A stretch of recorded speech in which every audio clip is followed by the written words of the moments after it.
Channel open. Welcome back to WeeklyTrek, a proud member of the Tricorder Transmissions podcast network and presented in partnership with TrekCore.com. I am your host, Alex Perry. What's today's date? The date. Today's show was recorded on October 22nd, 2021, and is current through Star Trek Lower Decks Season 2, so beware of spoilers. And there will be some spoilers for the season finale of Lower Decks tonight, so all right, let's get into the show. Good day, Voyager, and welcome to A Briefing with Neelix. It's a catchy title, isn't it? WeeklyTrek is a 40-minute news show covering the biggest stories from the Star Trek franchise. We are in a new golden age of Star Trek. There are multiple television shows in production, possibly more on the way, and enough merchandise to fill the Bajoran wormhole. So stick with me, and I'll help you sort the real facts from lots of the Dominion propaganda that you'll find online. But I can't do this alone, and my guest this week runs the popular Star Trek Minus Context Twitter account. It's John. John, welcome to WeeklyTrek. Alex, thank you. It is a total pleasure to be joining you this week. I'm a big fan of your show. I lose track of all the crazy news that's going on almost on a daily basis with all of the new content we're getting in the world of Star Trek, and have come to really enjoy the podcast because it catches me up every week with, what's new and happening. So it's really nice to be here with you. John, flattery will get you everywhere. You've already rocketed up the list to become one of my favorite guests ever. All right, I'll take it. All right, John, I ask, this question every week. I want to know something that's got you feeling good about Star Trek at the moment. What's got you moving at Warp 10? Warp 10, I have a list of about 14 things. So if you'll give me an hour and a half, I'll get through these, I promise. No, I would say I'm still in a bit of a daze over the season 2 finale of Lower Decks. Sure. And really, that final 3 episode, just bang, bang, bang ending was incredible. I can't put really into great words how exciting it was to see cetacean ops. There was a level of glee I experienced seeing that on screen that is hard to put into words. Watching that show sort of hit a new maturation process as it finished out its second season, seeing the characters changing, tackling problems differently than they would have in the first season. It was such a great way to end. And I would say a couple other things I'm super excited about. Obviously, Star Trek Prodigy starting next week. I don't have a lot of expectations except just excitement for seeing what that show is going to be. And then this week, randomly, I realized or learned that one of my favorite actors from other shows is one of the voices on Prodigy. Somehow that news had completely escaped my brain and my eyeballs on Twitter, but it's Jason Mantzoukas. I'm a huge fan of his. He is one of the funniest human beings I've ever encountered. Parks and Rec, The League, Brooklyn Nine-Nine. He is hilarious. And when I saw the news that he's one of the primary cast voices, it curled my toes. I'm super, super excited for that. Yeah, there is a huge amount to look forward to. Obviously, as you say, we're still buzzing off of the finale of Lower Decks, which was just a little over a week ago from the point that we're recording, and also from the point that folks are listening to it. We're gearing up for Prodigy. There's Discovery coming up in now less than a month. There is lots and lots to look forward to. And some really fun names of actors and characters who are going to show up. So there is a lot. It's such a change we've gone through. When I started the Minus Context account, Discovery was sort of something that was in planning, and it was just so steady. It was just everything that had always existed before. And to think of that time versus today, where there's new episodes almost every week, year after year, the last several years, you're always waiting for the next new season. It's really something what's being generated right now out of the Star Trek universe. All right. Well, let me tell you what I'm feeling good about Star Trek this week, which is that I've been on a real nostalgic collectibles kick lately, like 1990s Playmate style action figures and ship toys, and for my sins, Hamilton collectible plates, which for me started off as a joke and translated this week into 14 plates showing up on my front doorstep that I found that for some reason I couldn't say no to. Complete Star Trek Generations set and the complete Star Trek First Contact set, if you're interested. I'm I'm interested. It's funny because, like, that was the previous heyday of Star Trek merchandise, absolutely. right? I mean, there was so much stuff. I know because I've just spent like 3 weeks trying to buy as much of it as possible. Mm-hmm. But I'm also contrasting that with there's also so much to buy right now at the moment as well. Yes. These Titmouse shirts. Playmates are coming out with more toys next year. We've got XO6 doing their thing. We've got Factory Entertainment doing their thing. There's just a lot of collectibles right now, and we're not yet back up to the kind of heyday of the 1990s, because unless and until somebody does, obviously we got one collectible plate on the way from Star Trek Unlimited, but until we get to somebody going back to doing a series of collectible plates, I don't think we'll ever quite get back to that level. But we are as close as we've been in a long, long time, and that's very exciting. Yeah, I hear yogurt in the back of my mind yelling merchandising. I have seen the picture, Alex, of your 14 plates laid out on your bed. Yes. And it was moving. I'll just say that. I think it was one of the writers for Discovery. He's involved in lots of layers, but I think he was saying that he doesn't want to zoom in on one of the plates that was Kirk with the Nexus and the ship in the background, because he wants to forever think of that picture as Kirk, leaning over a rack of ribs eating. That's quite the collection you have. No, I have, as we speak, 3 T-shirts en route to my residence that have been ordered just in the last week. I got the Ritos coming. Yes. I just love that style, and the disco shirt similar. Yep. I've got the Star Trek official Cetacean Ops sort of combadge symbol shirt. It's very simple, but it's nice. And then I've got the Titmouse Cetacean Ops one also. That was a great design. Yeah, I just got that one in today, and it is very, very cool. Excellent. Yeah, I have not been a big collector of items in my life. I really enjoy stickers. You're better off for it, John. You're better off for it. I really like stickers. Actually, the vehicle I drive has the symbol, the combadge symbol on the back. But otherwise, shirts. Shirts is typically my game. Yeah. All right. Well, with that, let's turn to the week's top stories. There's a war going on, and I'm a reporter. Well, we may be inching closer to next week's premiere of Star Trek Prodigy in North America, or I guess it's this week if you're listening to this episode, but there is still time for us to continue discussing and enjoying the now completed second season of Star Trek Lower Decks. And this week, we've got an interview with series creator and showrunner Mike McMahan about the season finale, First Contact, in which he also talks a little bit about what we can expect from season 3. In an interview with James Whitbrook from IO9, McMahan indicated that while he has got the show's emotional arcs already planned out, he's also cautious about leaning too far into serialization. Quote, "It's a long-form story that I planned out and had really emotionally planned out. I have a lot of episodes that are finding out and building to those moments," he said. "So what I like to play with is how do we have characters experience and change because of these big things that maybe change who they are and where they are for 3 episodes as opposed to seasons and forever. Then have them come back to the main family, the crew of the show, and then don't forget the experience, don't forget that they went through this, but don't have it change the show in order to service the storyline where lots and lots of stories can happen, and not where we get into a bottleneck where it all becomes one story." McMahon also indicated that the classic To Be Continued that ended the episode last week was a late addition in the process. Weirdly, it came pretty late in the process where I was like, why aren't we doing this? It's a cliffhanger. And everyone was like, oh yeah.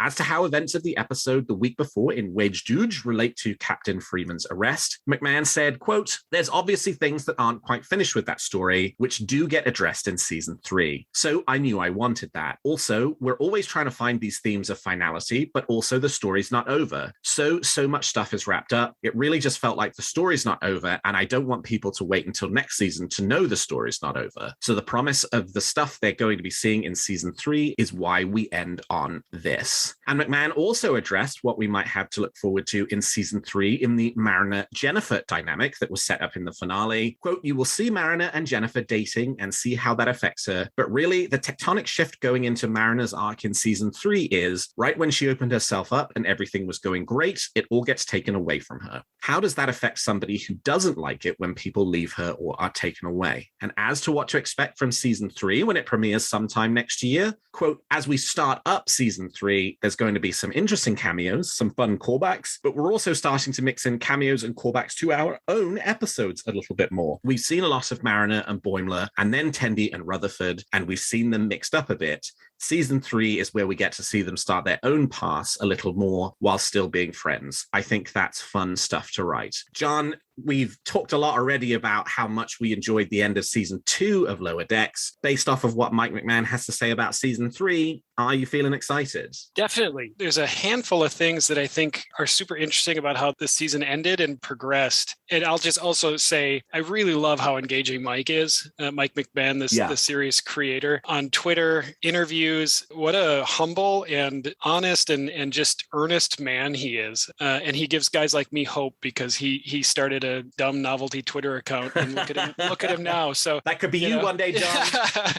No, I love that, the season 1 was really paired up, some kind of consistent pairings. Season 2, you saw the pairings sort of get jumbled, which introduced new elements of each character. And I like the idea of season 3, that the maturing of each of those and being off on their own, having built up some of their core and their confidence in themselves to go out and, accomplish new challenges. I just think the progression of the way the characters are coming to life and the stories are working is really gratifying to watch. One thing with the Jennifer and Mariner piece that he touched on at the end, I was a little surprised. That seems like a big spoiler for season 3 to just sort of flat out say in an interview, but I like it. That was a scene that really impressed me from an animation standpoint, because there was nothing overtly flirty in the animation, but just the way they animated it was strongly indicating. And I left very impressed with that. And I love Andorians. I always want more Andorians in any story. When Noah played Rin in Discovery, I loved seeing that character, and I just want more Andorians. So just to have more Jennifer in season 3 makes me very happy, and to see what kind of interesting stories will come out of that relationship. No, I continue to just think that the season was strong, but those last 3 episodes were such a fun run. And it was an interesting thing to watch from the internet perspective, because there was so much, from my perspective at least, very annoying pearl clutching around I Excretus with the naked now holodeck scene, to then have such a fun introspection and impact and thoughts be spread around for the second to final episode, and then the just jubilation around the season finale. I'm still a bit in a daze on that one. Yeah. Yeah. I mean, it's a shame we have to wait a year for it. Yes. I mean, there's so much to look forward to for season 3. I like the way that McMahan sort of talks about how there is an element where he has sort of planned out the emotional arcs of the characters, in terms of, it seems like each of the seasons has had a bit of a theme to it, where, it sort of builds up and builds up and builds up. Is this a show that's gonna kill Shax and leave him dead? No, it's already been established it's not that show, right? Because he died in the season 1 finale, and McMahan has said, that was only planned to happen for a few episodes, and then he would come back, and the big piece of it would be that sort of flip perspective of it, where you don't find out how he came back to life. He's just there because that's what you would expect from these lower deckers. And yet, despite the fact that there's an element of, you could take away from that this idea that, well, they're just trying to put the toys back in the toy box at the end of every episode. It's really not that, right? And I think by the end of season 2 we are seeing the emotional arcs of these characters sort of progress, and Tendy's now on the senior science officer track, and that's something that I think is going to stick. And there are things that won't stick, right? Like Freeman's almost certainly going to end up back being the captain of the Cerritos, right? That's going to be something that's resolved in part 2 or part 3 or part 4, or however many parts it takes for it to be resolved. And I think in that way, this is sort of the most kind of next generation-ish storytelling we've had from Star Trek in a while, with the exception of where the conventions are the same in terms of you have character arcs and emotional growth that run from season 1 to 7. Worf's relationship with the Klingon Empire, Riker's will he, won't he become captain, Picard's kind of comfort with his crew and with relationships and with children. Those all had these kind of emotional arcs over the course of the series, but those were not planned. They just sort of happened. And I think unlike that in the Lower Decks case, Mike McMahan has sort of planned that out a bit more. So there are sort of waypoints along the way to getting to where he ultimately wants the characters to end up, but without that being a big serialized serialized story, covers 15 episodes and they're like chapters, right? Like this is very much an episodic show, but it's one that has some of those consistent themes that run under. Absolutely agree. I'm very excited for Strange New Worlds for the fact that it's episodic. I enjoy greatly Discovery. We are in the golden age of television. We're in a time of arc storytelling, and all of the iterations of Star Trek from the 90s and backwards were episodic. And I think one of the things I enjoy the most about Lower Decks is they do a nice job of that wayfinding you mentioned, where there's consistent touch points that are moving the overall story forward, but each episode in and of itself is start to finish to completion, aside from the to be continued one. And that just resonates with me strongly because that's how I grew up on Star Trek, and I really enjoy that brand of storytelling in this universe. But I wanted to say, you mentioned Shax, and I know we're not on the theory part of our dialogue yet, but here's a thought, just something to ponder. Go for it. Season 1 ended with a very sad death of a character that we had come to really enjoy over the course of those episodes. And season 2 opened, and there he was, as if nothing had happened. And I wonder if we're seeing the beginning of a pattern where a season ends with a big what if, and the next season starts and it's like, oh, there's Captain Freeman in the mess hall. That's I'm curious, because that's just knowing Mike from his personality online, I could see him doing something like that and making that a recurring theme. That would be fun. That would be diabolical and wonderful at the same time. Yeah. Oh, wow. I don't know how in one sense, I'm like, I love that idea. In another sense, I'm like, I hate that idea. Yeah. And maybe that's why I love it. Yeah, absolutely. Well, shifting gears a little to the upcoming Star Trek Prodigy, series composer Nami Melomad, the first female composer of a Star Trek show, talked to the Scotch Trekker over on YouTube about Prodigy and her Star Trek experiences. About her first exposure to Star Trek, Melomad said, quote, later I kind of came to Star Trek because of the music, to be honest, like Jerry Goldsmith's theme, and then I heard the Alexander Courage theme, and I thought it was so incredible. So what really drew me was the music, and it's kind of like a circle back for me to be working on this amazing franchise, especially one that features Janeway, because Voyager is my favorite Trek. Prodigy's score is performed by a live orchestra in Budapest, which Melomad conducts remotely. Quote, we started recording once things kind of settled down regarding COVID procedures. We're recording in Europe and the players are together in the actual studio. I'm very glad we're not doing it individually, because recording every player separately in their home studio is a mess to edit all those recordings, and they're not in the same space, so there's way more mixing required in terms of getting everybody into that same sound space with the mix. It's also very time consuming for the musicians because they have to operate their own software. It's just a lot technically. So we got very lucky. I'm remote and they're in Budapest and they're amazing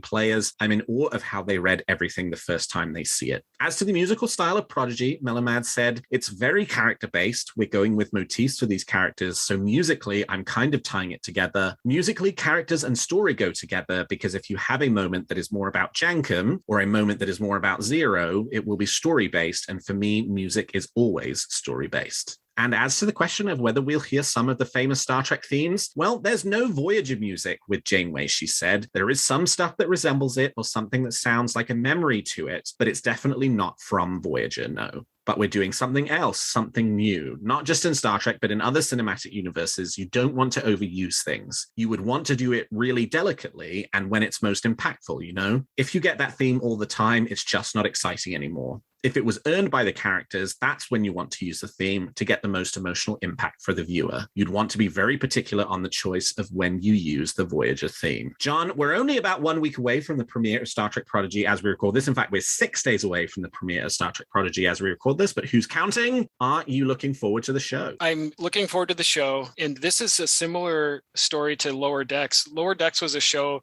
I wasn't aware I was hungry for, and I haven't watched a lot of the animated shows for Star Wars. I'm a big Star Wars fan also, and I know that they have a large contingent of animated shows, and my love for Star Trek will bring me to watch anything that's produced in that universe. And I'm excited to see what it is. It's a really compelling premise, not what I was expecting. And when I hear the creators talk about where they want to take it, I'm in.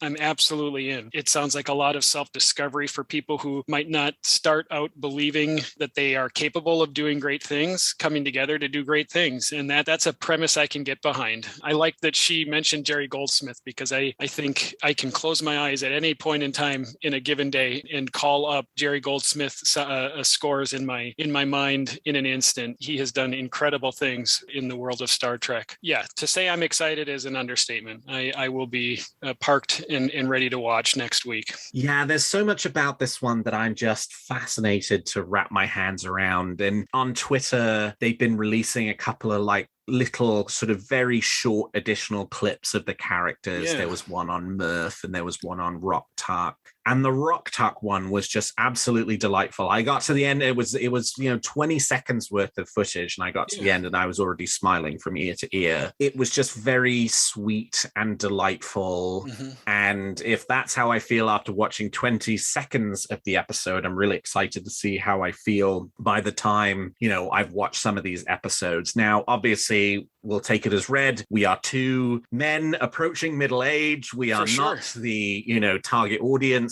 for the show, but it is a show for all ages, as they continue to remind us. And it's designed to help bring new fans into the franchise. And I'm excited to sit down and watch this show with that framing in mind and see how it plays out. And I'm really looking forward to seeing Janeway, and I'm really looking forward to seeing Chakotay and all of that stuff that's obviously going to be in there for us. And I do kind of wonder a little bit, when I initially read Nami Melumad's comments about not really using the Voyager theme, my very initial reaction to it was one of disappointment. I mean, she also says in the interview that, partially it's a licensing thing. I assume because it costs money anytime you want to use, those kind of famous themes. And while Jeff Russo had the money to use it in Star Trek Picard, I would imagine Prodigy on a different network with a different audience. There's a bunch of different budget considerations that go into it. And I think the chief consideration, and this is why when I started to think about it, I was like, you know what, it makes sense, is that piece about us not being the primary audience, right? If the whole goal here is to pull new fans into the franchise, spending money to license the Voyager theme,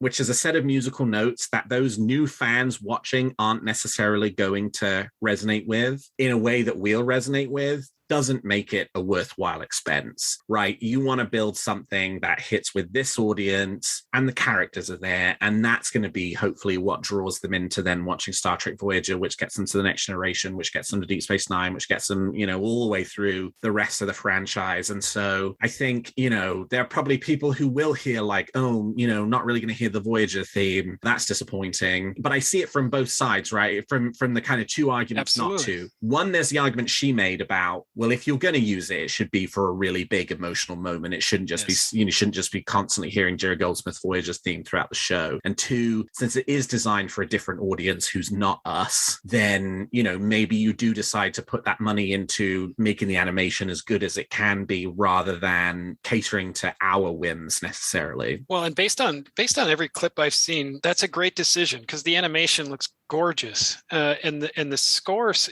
and the theme music is gorgeous. The mental reset that you talk about, remembering who this show is for is a really important one because she mentions in that interview that she grew up with Star Trek on in the background, and that's where she was first introduced to it, even before she could understand what they were talking about or what episodes might have been on or what series was on. She had familiarity that was sort of growing in her mind. And that's how I came to Star Trek too. My folks watched TNG. I was, in the background hearing Data and Picard and Worf and Riker have conversations long before I was able to conceptualize what they were talking about. And that's what they're working to create, is something that's going to bring people that at that age for me into this world, so that in 20 years, if there's a new Star Trek show 20 years from now, that those people are wanting the Star Trek Prodigy theme to be called back to hit nostalgia notes. And I think that's beautiful. I think that's a wonderful thing. I get all of my nostalgia scratches itched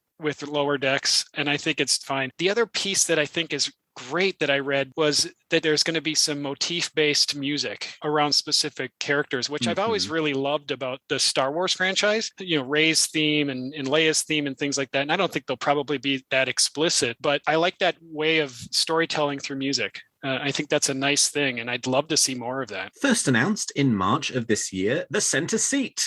a documentary from the nacelle company's Brian Vogt-Weiss that will tell the entire story of the Star Trek franchise now has a trailer and is expected to be released on the History Channel later this fall.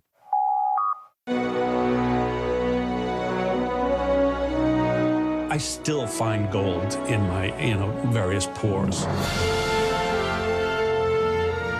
You came on the set, and it was hard not to think that you were on a space station. They were all incredible. It was just spectacular. There's an actor who's now out of work. My heart broke. When he came down with a brain tumor, I wanted to send a get well card to the tumor. I said, I'll rewrite it as long as Gene Roddenberry does not put word on paper. We are at each other's throats. It was just almost physically impossible for us to generate 26 episodes. I'd given up any hope of a marriage, any hope of having a child of my own. Spock dies in the second act? You gotta be kidding me. Well, this doesn't seem to be what we set out to do. You don't leave somebody out while everybody's talking about them. That just pisses them off. I always thought that we were in jeopardy. I mean, we went longer than the original series. Watch out. And when you get what we call spontaneous erections and you're wearing a onesie. They offered me less money for Star Trek 3 than Star Trek 2. I waved goodbye in the camera. And I went, oh, I think I'm done. I think I have to move on from the show. I said to my agent, get me out of this contract, get me off the show. I'm just at Paramount trying to produce my first motion picture, and I get death threats. He said, we have a problem. Shatner hates the script. Oh, that's it. We're done. We're toast. That's show business, baby.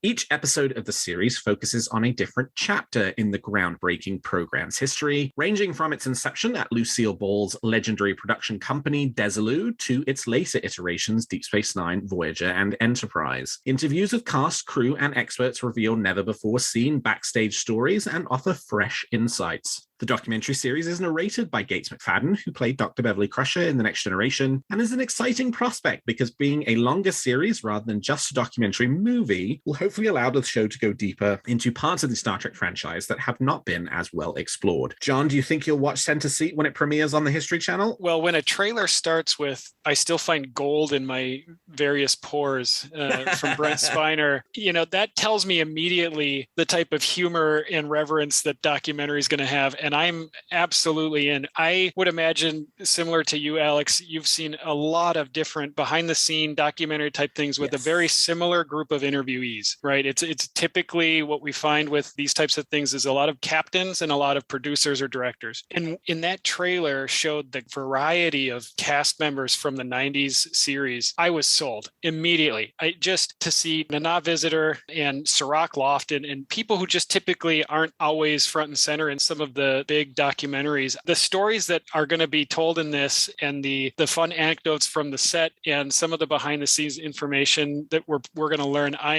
am so pumped to see this. And I'm a big fan of the Movies That Made Us series and the Toys That Made Us. The format that they produce in is just light and fun and interesting and super engaging. And yeah, I'm very excited for this. I have to say the Sirach Lofton moment from the trailer, that poor kid, I tell you what, to be in adolescence and spandex on a set all day, my hat's off to him. That's no joke. Yeah, I will confess for this one, I may have potentially seen the first episode already, which I can't talk about, but I think the thing that I will say is that if you enjoyed the Toys That Made Us and the Movies That Made Us, you will really like the Center Seat. That all of the reasons to like those series are all of the reasons to like this series as well. And I've only seen the first episode, so, there's more that come after. And I did have the opportunity to do an interview with Brian Vogt-Weiss about the show, which I did earlier this week, which won't be released until the show itself comes out, but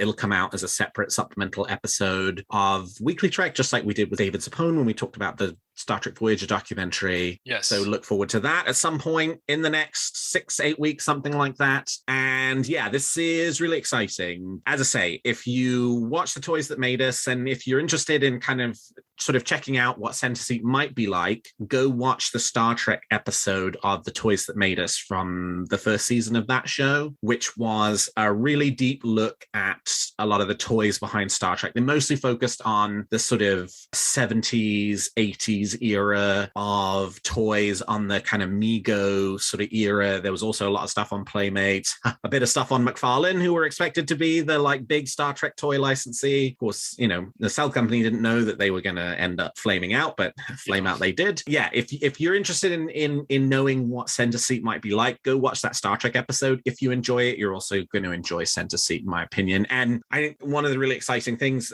as I sort of said, is, you know, that idea that right there's so many documentaries on the original series, and there's so many documentaries on kind of the creation of the Next Generation, but like outside of the Deep Space Nine documentary, what is there on DS9? Outside of the upcoming Voyager documentary, what is there on Voyager? What is there on Enterprise, right? Like I'd really love for them to do more on, you know, some of the movies we maybe haven't been so well covered in documentary form, some of the shows. Like, that's what I'm really going into it. I mean, of course, there's going to be a TOS episode, and there's going to be a TNG episode, and a This Is How the Motion Picture Got Made episode, and I will enjoy those. But I'm really looking forward to the ones in between that are about the parts of Star Trek history that we have not spent so much time with. Yeah, this and the upcoming Voyager doc. I really like process stories. There's something, you know, my partner and I, it's funny, she doesn't enjoy director's commentaries or behind the scenes, you know, lists of things that were interesting from the set, things like that. And I'm on the complete other side of that spectrum. I inhale all of the background and little tidbits from the Wikipedia articles and Memory Alpha and things like that. So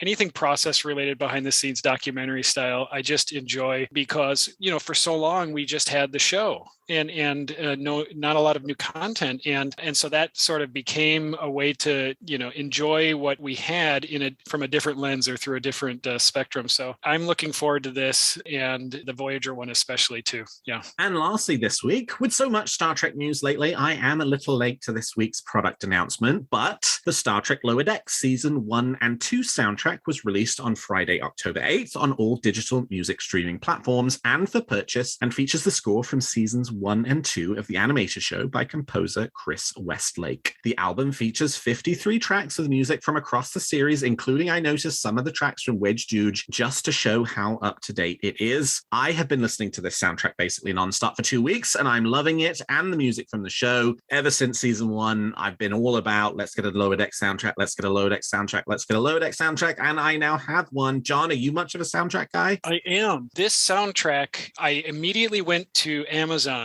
to try to buy a physical CD of it. And when I discovered that I couldn't, this is the soundtrack that caused me to join Spotify. That's what I'm trying to say. Nice. I had been reluctant to for years and years, and this put me over the top. And I've been streaming it as I vacuum and wash dishes for the last several days. There's a beauty to it. It changes tone. You know, all the scenes we've seen play out with the music in the background. It's wonderful. It's wonderful to take in, and to have the theme on command, you know, whenever I want it, is wonderful. I love the theme of Lower Decks. It feels triumphant. It's a beautiful start to finish theme, but it's in good contrast though to like Discovery, right? Discovery's theme is sort of, the color of that theme is almost suspenseful or tension building. It's a lot more staccato, and the Lower Decks theme just hits different. I like them both for different reasons. And I think Chris Westlake and his team just have done a magnificent job with that. And I'm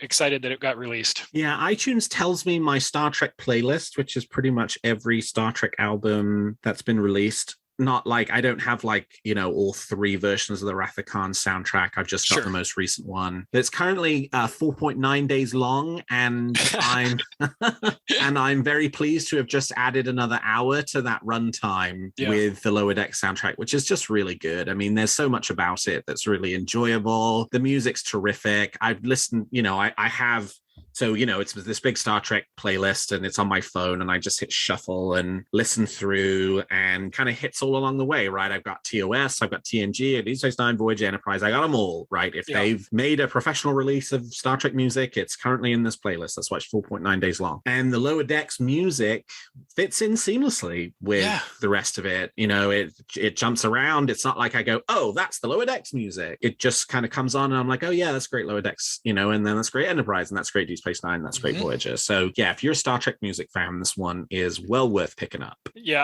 I have primarily been a fan of the movie soundtracks more than individual shows. One of the things I think is just amazing about the scores for the films is how much the score becomes a character in the movie. I think The Wrath of Khan more than probably any other, where you really feel that I can think of the Nebula and I can hear the trilling kind of frenetic music just ramped straight up in my mind. Just what a present part of that story and tension the music is, and that's always been a standout in the world of Star Trek to me is the incredible music. Yeah. All right. Well, we've talked about the facts, and now let's speculate on what's going to happen in the future of Star Trek.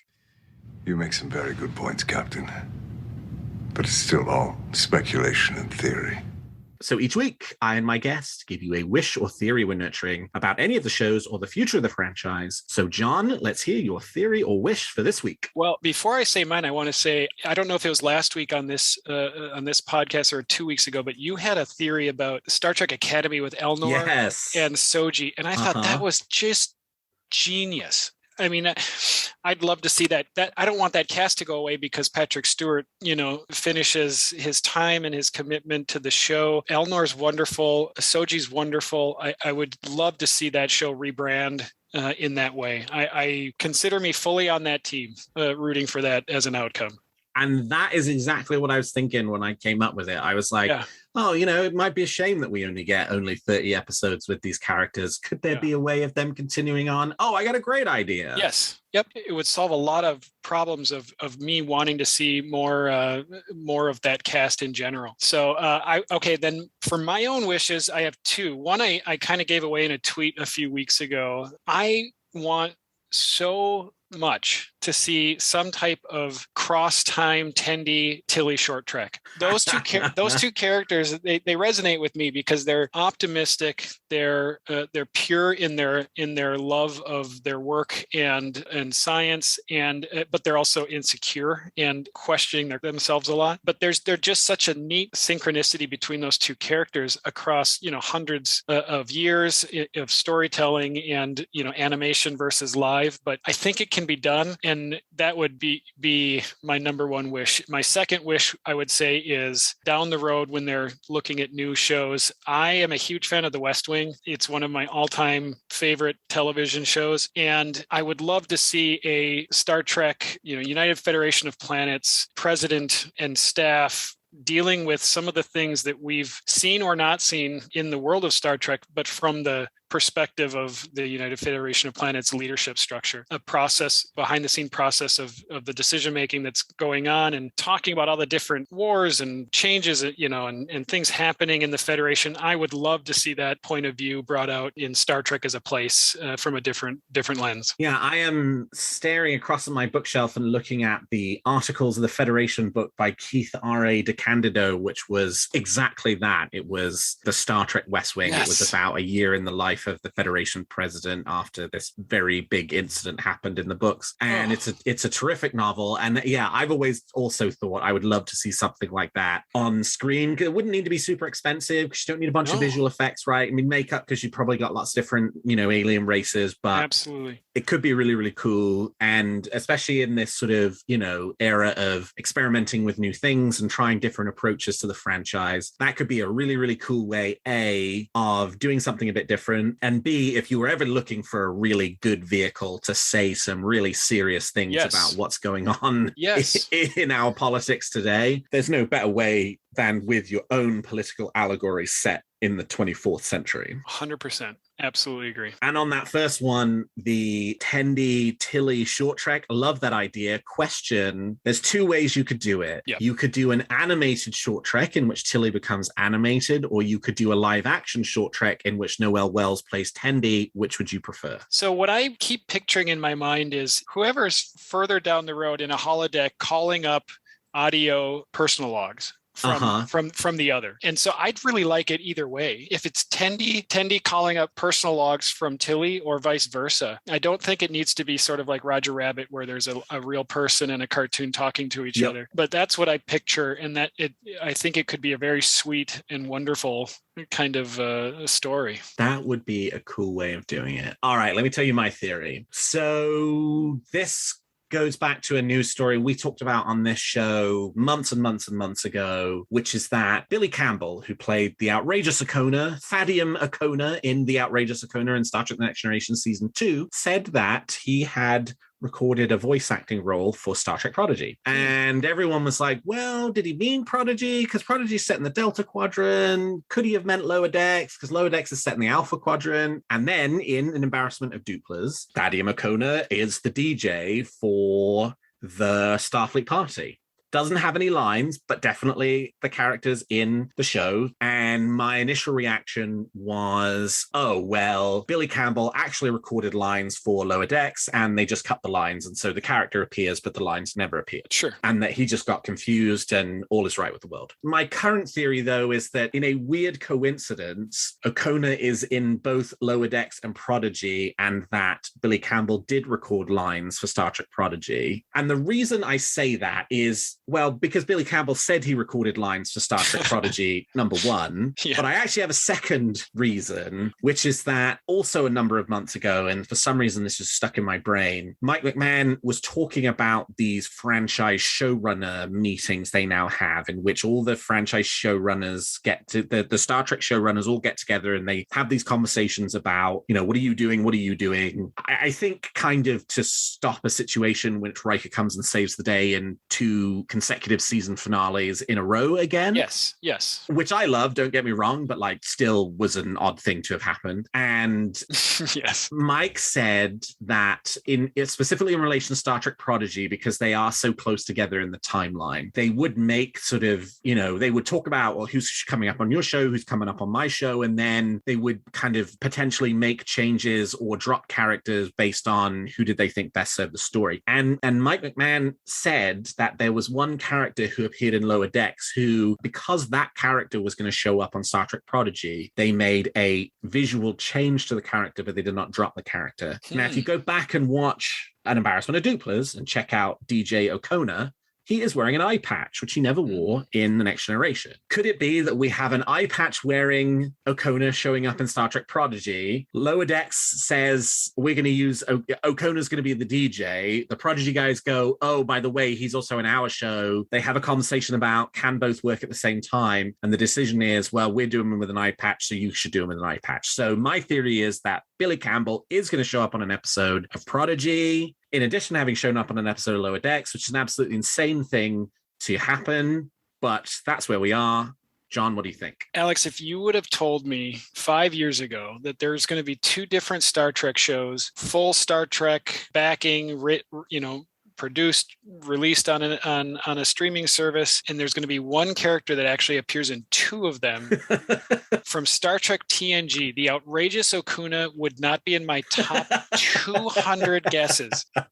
So that's my first thought. My second thought was the entire time listening to you describe this theory, I kept getting the picture in my mind of that meme of the guy with all the different pieces of paper on the wall and red strings going from one thing to the other. It was quite a complex web you wove there. So I'm down for it. I'm ready to see what the Okuna and Prodigy has in store for us. I like it. It makes sense. We'll see what happens. John, you have just described the story of my life into coming up with the theories of these episodes. I didn't realize until you said it in that theory that you're right. Riker did come and save the day in 2 different season finales of new Star Trek. That didn't click in my mind that how on the nose that was until you said it. Wow.